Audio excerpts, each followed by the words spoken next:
Hey everyone. This is, I guess, a little bit of a follow-up on the Fishblade prep that I did, the Fishblade prep video that I did for the one-shot that I ran, aka the Clam Bounty. And I just thought it would be fun to update you and say how the game actually went, because I played it a few days ago and it was really fun. And I got like a bunch of art and some stories on like what happened in the game, and I'd like to also give a bit of a take on how I enjoyed the system itself. First of all, we have Richard. My hands go somewhere. We have Richard in the corner here. I'm currently reading Thirsty Sword Lesbians, and he just really enjoys laying on books. So I love that for him, and so he's just going to join us in the background. So I guess a little bit of an introduction. Hi, my name is Willow, and I am the host of the RPG Goblin and this YouTube channel. And I love TTRPGs too much that I really need just places to just have all my thoughts go because I can't stop talking about them. And the whole reason I got started doing this is because my mom got tired of me talking about TTRPGs in the car on the way back from a trip. It's great. But in this video, I want to go over this game that I ran recently. It's a one-shot for the game Fishblade Advanced, which is a hack of the system Maze Rats, I believe. And this game has a little bit of history that like came. It was like this joke. I believe it was at first a joke that was started near the OGL when people were like, don't you know about this indie RPG called Fishblade where you play as a fish, as like everyone plays as one fish with a blade and like all of this stuff, and people actually started to make games that were exactly this, and Fishblade Advanced is one of them. And so I was joking around with my partner about this game because I just thought it was really funny, and he had a birthday recently, and I'm like, well, I really like running birthday one-shots for a bunch of my friends and people that I'm around. So why don't I run you a birthday what? So why don't I run you a birthday one-shot using Fishblade since it's become such an inside joke. And so we all agreed to it, and it's like, all right, let's get this game going then. And so we had a session 0, and I know that's probably not typical for a lot of one-shots for people to have session 0s and then like, just the one game, but because I was actually introducing one new player to TTRPGs in general, I'm like, okay, I'm gonna have a one-shot so I can overview all of the rules and go through character creation. And the one of the big things that I love about this game is the fact that the character creation is done through random roll tables. It is really cool. So when we came into this session 0, I was like, all right, you guys can have an idea for what kind of character you want to play. You can decide to roll on the tables. You do whatever you would like. And all 3 of my players decided, I want to roll on random tables. I'm like, perfect. And can I say that some of these tables and some of these options are very wild, such as we have background, which here's a few that my players actually got. We had a kidnapper. We had a prisoner, and we also had a bounty hunter. So that was a very interesting mix-up. And so they all randomly rolled these jobs, except for, I think, the bounty hunter ended up picking his, because we kind of decided on this idea that he would be like a grown Nemo named Omen Scarfin. And Omen is Nemo backwards, and so he was this clownfish bounty hunter. It was insane. And so everyone rolled on these tables to create their characters, and so that's where we got really interesting things like, a kidnapper. It sounds like an interesting start of a joke. A kidnapper, a prisoner, and a bounty hunter all walk into a bar. Like, that's basically what happened. And I can tell you what, great things happen when they're paired up. And so they did all kinds of different roles, and some of the other things I really like about these roll tables are things like you could randomly roll mannerisms, such as like chuckles, deep voice, enunciates, monotone, sea anecdotes, shark-like, slow speech, different things like that. And what I really like about that and randomly rolling for characters in general is it's really easy to come at a game and have no idea and then just, roll on this table and it's like, okay, I have to make all of these options work. How do I do that? And I personally, when I run a game, or personally when I play a game, those have been some really fun ones where it's like, I'm just gonna decide on the spot of what I'm doing and then figure it out along the way. I think that's really fun. And a lot of my players really enjoyed that as well, because they rolled for all of their, things here: appearance, physical detail, background, clothing, personality, mannerisms, and items. And so they then decided on the type of fish that they wanted to be. And I hope that I can put these on screen because they're amazing. First, we have Omen Scarfin, who was our bounty hunter, clownfish, kind of based on what if Nemo grew up. And he had to enunciate. He had a long fin, and then he had a short fin, I believe, or actual scarred fin, aka Scarfin. And he also had a traumatic brain injury that caused him to forget about the fact that his friends are criminals. And so that was really, really fun. And, I'm sure most of you know what a clownfish look like, but I guess I'll put a clownfish on screen. Then we had Rave. Their friends call them Crab Rave, and they are a red-lipped batfish, which I will put on screen because these fish are insane. This is the weirdest fish I've ever seen, and the best part is one of their traits, I believe physical detail or appearance, was crab-like, and it was a pretty it's a pretty crab-like fish, if I'm being honest. So it fit really well. They were an escaped prisoner, and they were wearing a whole prison garb, and they had a hot temper, which I forgot about until we started to play the game, and they got really aggressive. I'm like, what is wrong? Oh, you have a hot... Okay, I got it now. And then we had our last character, Calamari. Calamari was a peppermint angelfish and was a kidnapper. And kind of the lore that we established is that Calamari kidnapped Scarfin. It's like, you are now mine. And because Scarfin's didn't really remember much, it's like, okay, sure. And so they just kind of got together. Then Calamari stole Crab Rave from prison. It's a whole big thing. But they were a kidnapper. And they spoke in the third person, which I thought was really fun. And especially because this was actually the new player, I was really impressed with their commitment to speaking in the third person the entire time, because that can be a difficult thing. I know when I first started to roleplay, it took me a while to really adopt any mannerisms like that. And so immediately catching on to it, that was really cool. And along with Calamari, they really like to hunt squid, which is why they were called Calamari. They had many ink-stained clothes, so little problematic. But it was a really fun time because all of these details and how these people actually decided on their characters was mostly through rolling randomly on these tables. And so they created these really interesting and goofy characters just from rolling.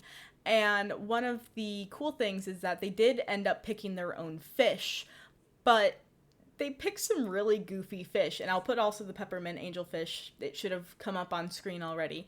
Another really cool fish. And so I had my players create all of these amazing characters, and I'm like, oh, this is going to be really fun. And so what then I decided to do when that session 0 ended, and it's like, okay, I have to work on prep for the actual game. What am I going to do? I decided to also randomly roll it. And this is where a small complaint I have with Fishblade is Fishblade Advanced is 3 pieces of paper. The first one is going over the rules, the second one is character creation, and the last one is magic. And, that's pretty nice, except for the fact that they didn't have anything for, the GM, aka also the FM, the fishmonger. And I had a little bit of an issue with that because I didn't know how to actually create villains or NPCs or like how to stat them up and how they would actually work in this game. And so I actually had to go to the Maze Rats game, and I ended up using the GM section from that game to randomly generate something for this game. And luckily I was able to, because they had a whole table, or they had multiple tables that were like sea related. I'm like, okay, fantastic, because we're in the water right now and I need to figure this out. And so that's my big complaint with Fishblade, is that they didn't have that section. Other than that, I would have been, if they had that, I would have been quite pleased with this game overall. But I decided to randomly roll this adventure. And so let me grab my prep here. And if you watch the actual video, you may have seen this side page come up a few times, and this is where I was writing down exactly how it worked to like stat up NPCs and all the different bonuses and blah blah blah blah blah. Now, I can't remember the actual like every single thing that I rolled, but for the kind of main villain, I rolled a clam with fur, skeletal, anti-magic, target strongest, sophisticated, with the weakness of conversation or rituals, which was really, really interesting. I will say some of these things I didn't end up using anti-magic, and some of these things didn't come up within the game because my players played really, really smart and interesting, that actually when it came to the fights, they weren't very long, which honestly I'm perfectly fine with because I don't like super long combats. So like the fights ended up being more like obstacles, and my players just found really creative ways to go around them. So I ended up not using a ton of the actual abilities, so I can't comment too much on how it felt to, attack the players. But that was what I rolled for the villain. I'm like, oh my god, okay, Undead Clam? Clamlich? Clamlich. So I went for like a Clamlich. I'm like, alright, what would make sense in this situation? And I decided that I would roll some random things for obstacles, such as I got entangling and mimicking as one of the obstacles. So I decided to make one of the rooms full of like sentient seaweed that was mimicking real normal seaweed. Just, I'm doing my thing, until then the actual players went in, and then they went to grab them and entangle them. That was really fun. Rave ended up getting a little traumatized from the seaweed because it kept going after them. But there was some really good moments of like, I will save you, Rave. It was really cute. And then I also wanted some, kind of minions. And so I decided to, actually, I didn't decide. I rolled Tadpole, Paralyzing, Hardening, Ambush, which was really, really fun mix-up. And so I decided to make these just magic tadpoles that had, this, shell kind of armor on them, and these wicked teeth. One of them did end up biting Crab Rave in the butt and paralyzed them, which was very fun because it was like, help, I need help, let me up. Especially because they just got some loot, and it's like, I want the bone bag, which is a whole other thing. But that's what I decided on, kind of the elements for this dungeon. And that's another thing that I also decided pretty early on, is that I wanted to run a proper dungeon, because up to that point I actually hadn't run one. And so I'm like, all right, that's what I'm going to do. And so these were the big elements that I had for this game.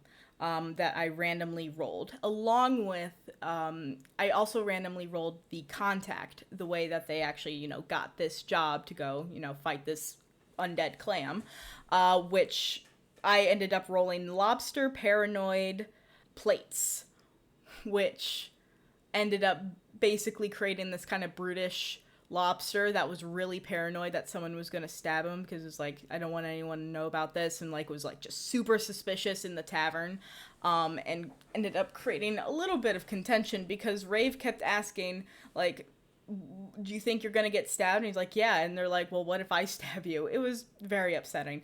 Uh, but I created the contact, and so I'm like, all right, I know who's gonna be giving the job. I know what the actual place is gonna be. So let's go. And I guess I just realized that I'm explaining the actual game versus saying how it went. And so when the actual game started, they received a letter from this lobster guy who I named Lester, asking like, hey, I need this bounty. I'm giving you this bounty. I need it. You know, this is to kill. And come meet me at the Sunken Hook Tavern, which is where the really cool thing in this game started, which was my partner ended up drawing drawing basically what was happening on a whiteboard the entire time. And so when I'm like, okay, I introduced this Sunken Hook Tavern, he ended up drawing a sunken like pirate hook on the ocean floor with a little like sign that says Sunken Hook Tavern, and like drew that on the map, and then like connected to the little can home that they had. And then like when I described that they had to go off to this like drop off ledge, he drew that, and then like drew it downwards of like where the cave was, and all of these different things, which I will show on screen somewhere here. And it was really, really cool, because one thing that I definitely struggle with, and I try to push myself every single time I play, is describing what is happening, like describing the environment and the aspects in the game. I have a very hard time visualizing in my head, and so I try really hard to be on top of actually like describing things accurately. And so like seeing someone basically like draw it out, I'm like, okay, I'm doing a pretty decent job to actually like, you can interpret it. Cool. But like I said, you know, they end up going to this place. They meet with Lester after having a confrontation with a very sophisticated swordfish who Rave went up to and was like, hey, are you Lester? And when the swordfish was like, no, I'm not Lester, they immediately got upset and were like, kind of cursed him out. And so they ended up getting in a huge argument, and he went off to tell his dad, aka the fish mayor, what was happening. And so if this game ever continues, maybe something happens with that. And then they finally met Lester. They got the information for the job, and he introduced that like, hey, my friend and I were doing this thing, and he basically revived this clam, and now there's an undead clam that wants to destroy the reef city. It's like, okay, yeah, we got to go deal with that. And so they went, he directed them to the cave. They went, and after saving Rave from the sentient seaweed, they went into the actual cave, and they met with Long John Silver, a long silverfish with a lab coat, and he was trying to prevent them from getting further into the cave of like, you're gonna die and you're not allowed to let out the undead clam that wants to destroy everything. And they just got like, they went back and forth. Long John Silver just wanted to be friends and was like, hey, let me just make you some tea, you don't have to go any further, just like stay here. And they're like, no, we have to actually go in. And it ended up with Long John trying to run away at some point after being threatened. Long John was then grabbed and glued to the wall. Very fun. And so after gluing Long John to the wall, they knew that they had to basically get a key to unlock the area to actually get to the undead clam. And so they went to encounter the tadpoles. And when they did, they ended up being like, the tadpoles were responsive to like the smell of fear and things like that. And so one of the players, Calamari, or one of the characters, Calamari, had animal scent on them and was like, can I use this? And I'm like, absolutely, you can use that. And so they ended up sending, if I show you on the map here, Long John was like glued in this area, and this was the room with the tadpoles.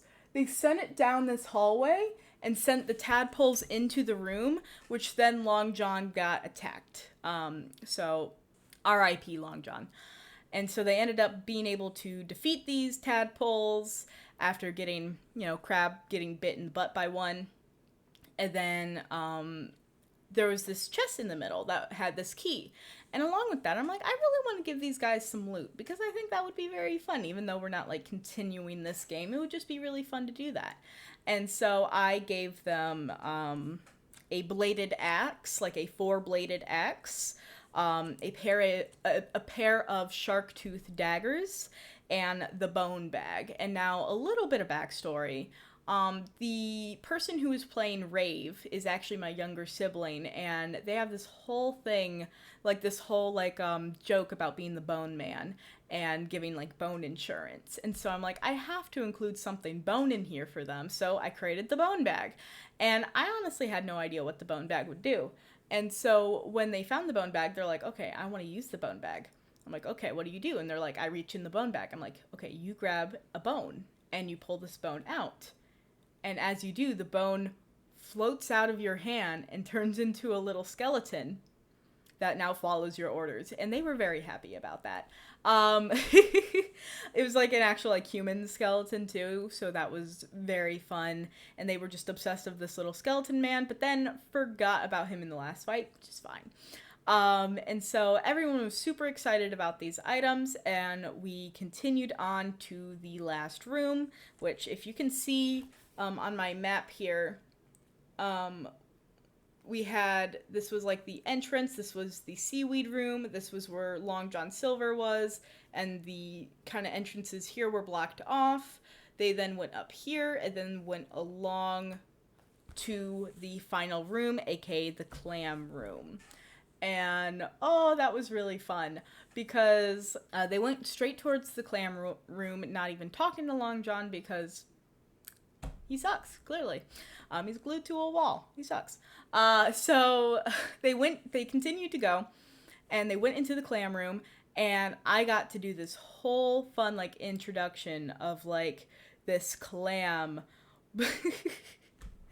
of this, like, purple clam, which I actually ended up deciding it was a purple clam afterwards because my partner drew a purple clam on the map, and I realized I didn't say what color the clam was. I'm like, well, we'll go with purple, that's fine. This purple clam that this purple clam that was sitting on this basic like dead coral like throne like opens its mouth, and like it had like all of the insides was black and drippy and goopy, and like opened its mouth to extend, showing this like pearl inside that was blue and purple that was shimmering and swirling, and it was so funny. I don't know why it cracks me up about having this undead clam. I just thought it was really, really fun. And so ended up doing this whole intro sequence of showing this clam, and they knew that they had to grab the pearl. That was part of the objective, that they had to kill the clam and grab the pearl. And Long John Silver said that if you do grab the pearl, the clam would die. And so that was kind of the big thing. And so seeing this pearl, it's like, okay, objective right there. And then this clam started to talk. And because this clam was sophisticated and had a weakness for conversation, I decided to like lean into that and like address these players and like, oh, why, like, you're my friends. Why are you coming in here? I just want something to eat. Why don't you let me out? And like just started to, talk with them. And what I decided to do was this clam basically offered, hey, why don't we work together and I can give you what you want and we can rule the Reef City. Like, you let me out and I'll take care of you. And was kind of going through each person was like, I can fulfill on what you want. So for Omen, it was like, he was not wanting it at first, and because he mentioned he was not wanting to agree with the clam at first, but because he mentioned something about bounties, it's like, well, because you're a bounty hunter, bounties wouldn't just disappear. I would have new rules in order, and there would still be bounties for you. Just for you, like offering because we work together, all the bounties would go towards you, and that's what you want to do. Calamari, it's like, I can keep all the squid just for you. because the whole thing that Calamari wanted to do was just kidnap squid. And so it was like, you can kidnap as many squid as you would like. You have full reign over all of the squid. For Crab Rave, what the clam asked, like, what do you want?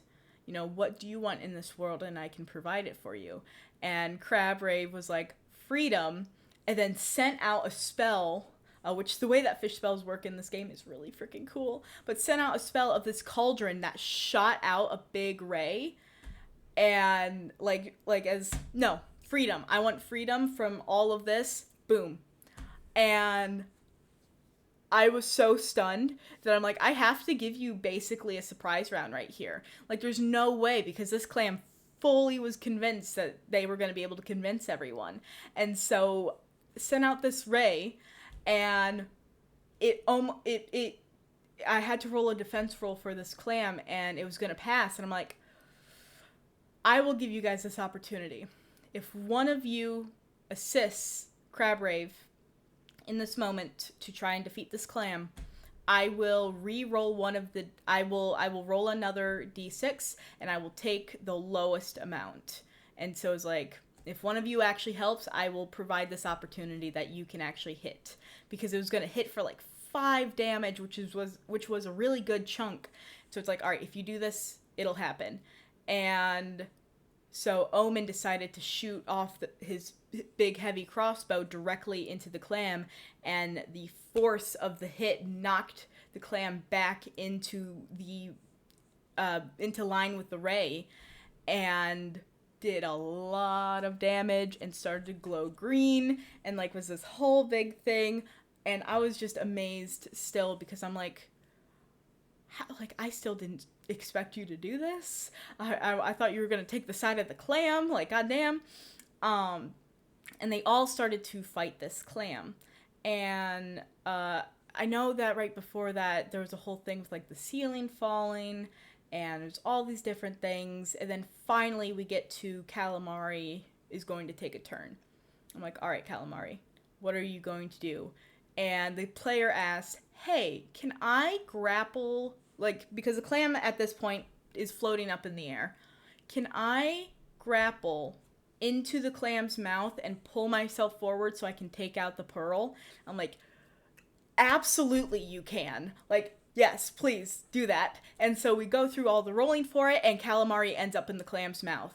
And that's the end of, like, the surprise round. I'm like, okay, we now have to roll proper initiative. You can't actually grab the pearl yet. We roll proper initiative, and the players get to go first again. I'm like, oh man, this clam is actually absolutely destroyed. And so Calamari decides to go first, plucking out the pearl with their shovel, and immediately the clam shuts down and like goes limp, stiff.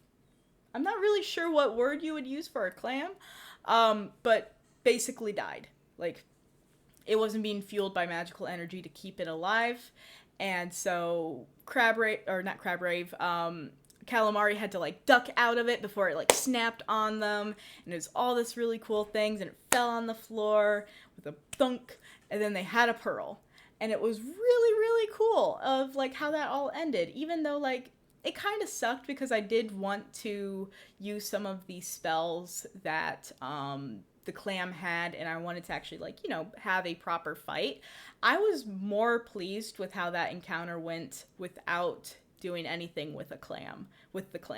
Like, the fact that we had that whole surprise round with Rave deciding, like, boom, I'll send off this cauldron ray, and then, like, Calamari, like, I'm gonna hook in and grab the pearl, and Omen being able to actually assist Calamari of like, no, this is going to hit. It was really, really cool. So I think that was more worth it than a back and forth battle, at least for me. I just really love narrative moments. And so they end up gathering the pearl. They go off and pick up Long John Silver again, taking him off the wall, ripping his lab coat very rudely. And they take everything back to the Sunken Hook Tavern.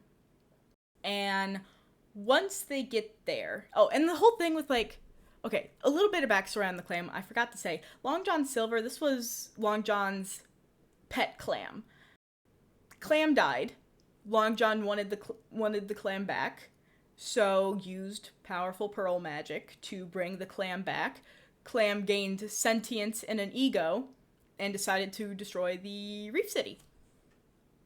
And yeah, that's and the clam's name was Chowder, so that was fun. Uh, but they go back to the Fishhook Tavern with everything in tow, you know, Long John Silver and the pearl. And the whole objective was that they had to give the pearl to Lester because that was part of the payment. And so they come back in, and Lester sees Long John, and he starts yelling at each other. They start getting into a fight with each other, and the party was like, "Hey, are you gonna give us our money?" And he's like, "Oh yeah, here, sure, take it." And they actually then started to get into a fight, like a fist fight, as like as like Long John is tied up, but Lester just starts beating him into the ground, and then like the whole bar erupts into an actual fight of people like hyping and then like tussling with each other and then start punching each other and all of this. So all of this commotion, and the party's just standing there like, we still have the pearl. We're just gonna take the pearl, and nopes out of the bar.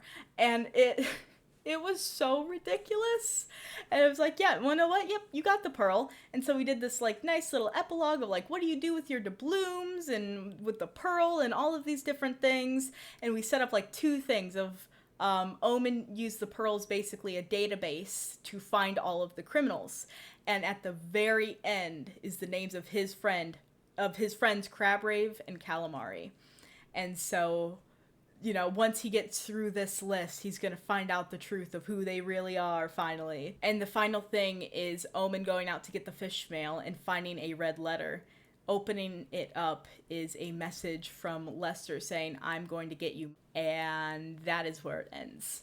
And even though I only intended for this to be a one-shot, I have a really bad habit of always wanting to leave the ends of one-shots open so that they could always be further continued if we ever wanted to. And so that was my thing. You know, Lester's gonna come after you because you stole the pearl. And I just was really excited about that idea, and everyone's like, "Oh man, that was so much fun!"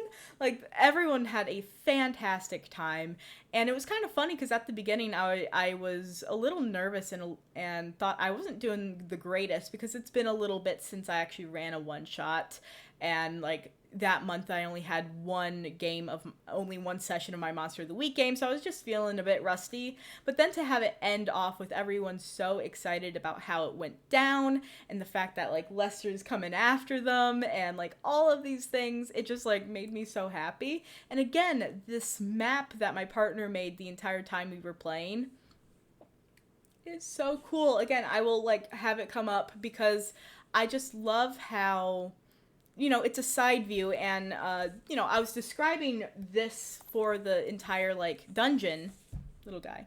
I was describing this whole thing for the dungeon, and he was able to follow along pretty well from this, like, side view, so even though it doesn't look perfect, it was so fun of, like, okay, I describe a long silver fish, and, like, as soon as I do, I see this long silver fish being drawn. It's like, oh, man, look at that.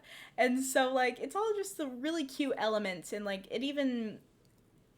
they even had like different things like show up of like how they got out of the seaweed was through grappling hooks and ropes and being able to pull themselves out. And so like those were left in the room to show like, oh yeah, this is what we did. And then in the clam room, there's a bunch of areas where they show like I think there's the cauldron, and then like the fact that like the ray kind of like shined around this clam and different things like that.